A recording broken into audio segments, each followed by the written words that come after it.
Hi guys, ang oras namin ay 12 midnight. At ayan, gising pa kami ni sir.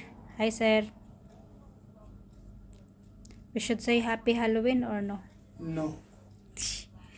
No Halloween. Midnight ngayon guys at November 1 but no Halloween.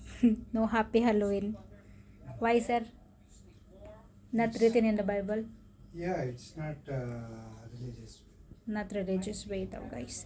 At gising kami ngayon kasi It's not a hinintay. blessing, it's a demonic thing.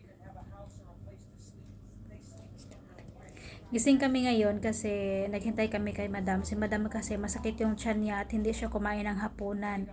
Kaya hinintay namin na magising siya at pakainin namin siya. Tapos matulog kami. Yan, 12 o'clock na oh. Kaya gising pa kami ni sir. Hinintay namin si madam. Kasi kaninang tanghalian, kumain kami. Sumakit yung tiyan niya. Loose motion at yung natulog siya. At ginising namin siya, sabi niya hindi daw siya nagugutom, baka daw magsuka siya. So ngayon, yan, hindi pa kami natutulog kasi hinintay namin na magising siya para pakainin at saka kami matulog.